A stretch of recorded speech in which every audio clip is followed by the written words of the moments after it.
नमस्कार, जय श्री राम, जय भोलेनाथ। पिछले 2-3 दिनों से एक विषय बहुत चर्चा में है। यद्यपि ये साल भर से चर्चा में है, पर 2-3 दिनों से कुछ अधिक देखने को मिल रहा है। केदारनाथ मंदिर से सोना गायब होने की खबर आप सबने सुना होगा।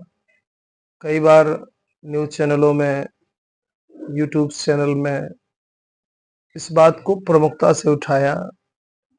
परम पूज्य जोशी मठ और द्वारिका पीठ के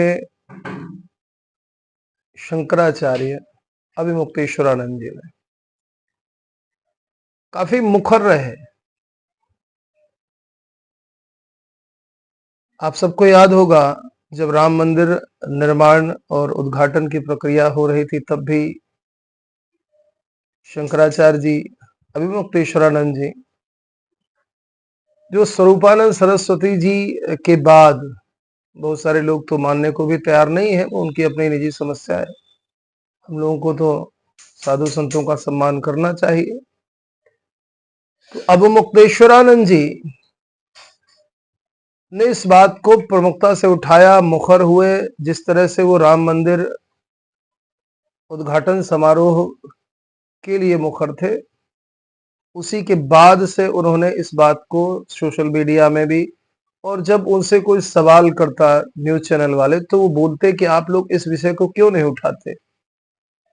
250 क्विंटल से अधिक सोने के गुम होने की केदारनाथ मंदिर से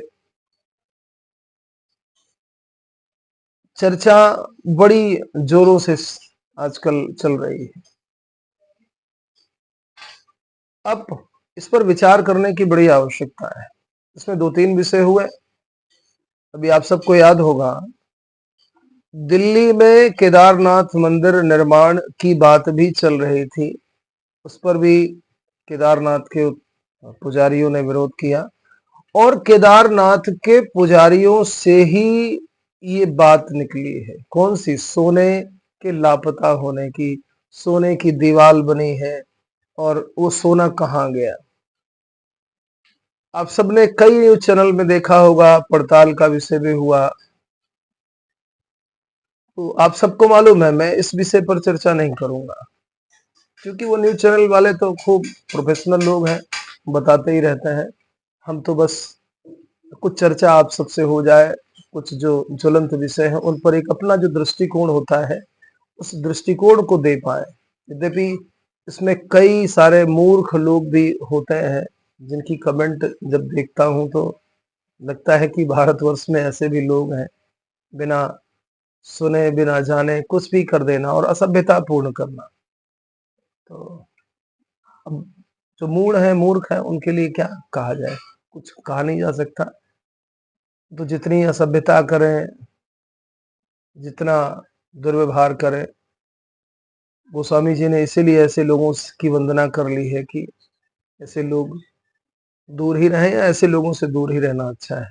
पर अब का जमाना है, आप दूर रह नहीं सकते, रह करके ही उस बीच में उस तरह से अपने आप को ढालना पड़ेगा। तो सोना था या नहीं था, जैसा मुझे जानकारी प्राप्त हुई विभिन्न समाचार के जो स्रोत है उनके माध्यम से, उसमें पहले चांदी, क्षमा करें, तांबे की परत चढ़ाई गई और उस पर सोने की एक चादर चढ़ाई गई। वो बात निकली, लेकिन भ्रम की स्थिति कैसे बनी? देखिए, कोई राजनीतिक व्यक्ति अगर है, राजनीतिक व्यक्ति के द्वारा अगर ये बात कही जाती है, तो राजनीति का स्वभाव है विरोध पैदा करके जनमानस को अपनी ओर आकर्षित करना, भ्रम पैदा करके भ्रमित करना।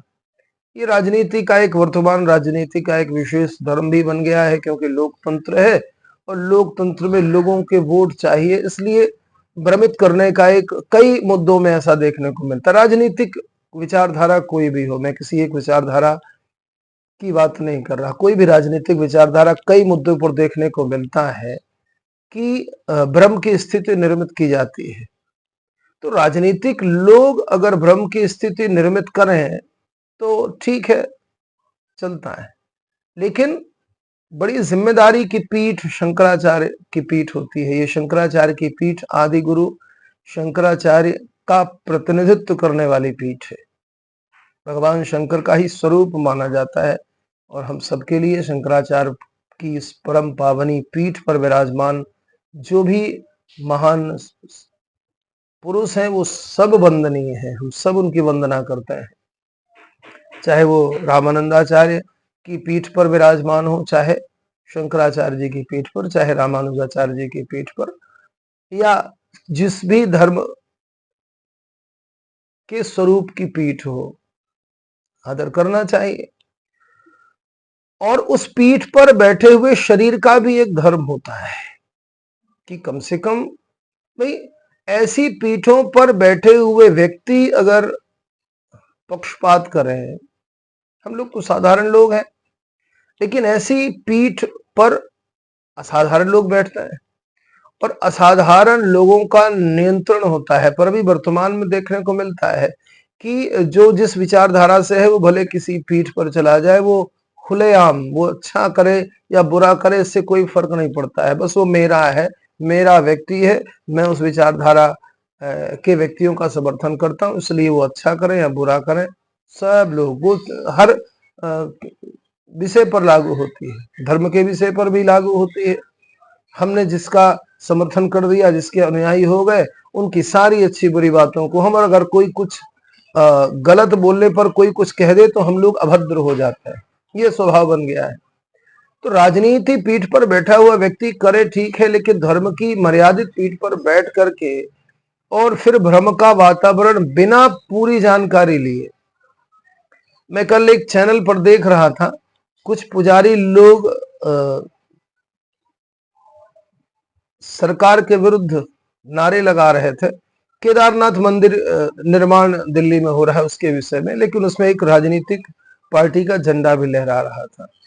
और ऐसे ही लोगों ने समर्थन भी, जब ऐसे लोगों का समर्थन परम पूज्य अभिव्यक्तानंद जी ने कई बार किया है, तो राजनीतिक विचारधारा से प्रेरित होकर के फिर अपना ऐसा लगता है कि बयान, लगता है, मैं पूरी तरह से पुष्टि नहीं कर रहा हूं, लेकिन जिस तरह से बातें निकलती हैं उससे आभास होता है आम जनमानस को कि कहीं ना कहीं किसी न किसी राजनीतिक विचारधारा से प्रेरित होकर के या पूर्वाग्रह से ग्रसित होकर के इस तरह के बयान दिए जा रहे हैं। तो साधारण व्यक्ति ये करे तो ठीक है, लेकिन असाधारण व्यक्ति के लिए शोभा नहीं देता, धर्म की पीठ पर बैठे हुए व्यक्ति को शोभा नहीं देता। सोना था भी कि नहीं था, कितना सोना था, ये जांच का विषय है। जांच इसकी चल भी रही है। दुर्भाग्य है कि लोगों ने अभी तक रिपोर्ट नहीं सौंपी है। जब तक रिपोर्ट उसकी ना आ जाए, या हम मांग भी कर सकते हैं, शंकराचार्य जी जिस पद पर प्रतिष्ठित हैं तो उस पर जांच की विशेष मांग कर सकते हैं, लेकिन सीधा ये कह देना कि वो सोना कहाँ गया, तो अभी जो वहां के समिति के अध्यक्ष हैं उन्होंने इस बात को पुष्ट किया है।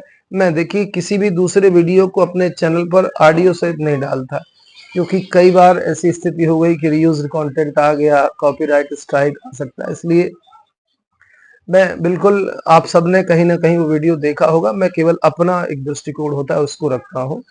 तो उस केदारनाथ मंदिर समिति के अध्यक्ष ने इस बात को स्पष्टतया बताया कि ऐसा बिल्कुल ये बेबुनियाद बात है, और उन्होंने खुलेआम चुनौती भी दे दी आदि गुरु शंकराचार्य का जो प्रतिनिधित्व कर रहे हैं अभिमुक्तेश्वरानंद जी, उनको, कि भाई इस तरह से शंकराचार्य जी को नहीं बोलना चाहिए।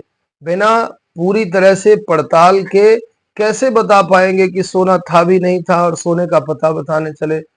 ढाई, थोड़ा सोना नहीं है महाराज, 250 कुंटल, 200, कोई 28 कुंटल, कभी 300 कुंटल, कभी 350 कुंटल, वो अलग अलग चीजें निकल के आती रही हैं।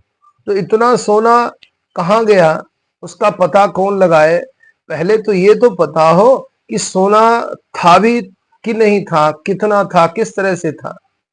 मंदिरों को, पुराने मंदिरों को लेकर के इस तरह की बात अक्सर होती रहती है, कई निर्जन स्थानों पर भी इस तरह की बात होती रहती है, लेकिन साधारण व्यक्ति मैं बार-बार निवेदन कर रहा हूँ कि वो चाहे जैसा करे, लेकिन बड़ी गरिमापूर्ण पीठ पर बैठे हुए शरीरों को विचार करके ही बोलना चाहिए, क्योंकि एक जगह मुझे याद है गीता के उस भाव को अवमुक्तेश्वरानंद जी ने भी कहा है कि बड़े लोग जैसा करते हैं समाज उनका अनुसरण करता है। ये अंबानी परिवार के विवाह समारोह में उपस्थित होने को लेकर के उन्होंने अपना बयान दिया था कि वहां पर सनातन रीतियों का पालन किया जा रहा है, इसलिए मेरी वहां पर उपस्थिति रही, अच्छी बात है।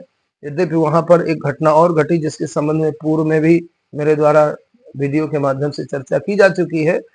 तो बड़े पदों पर बैठे, गरिमापूर्ण पद पर बैठे व्यक्तियों को ये कतई शोभा नहीं देता कि वो भ्रम की स्थिति निर्मित करें आम जनमानस के बीच में। बस इसी निवेदन के साथ जय श्री राम।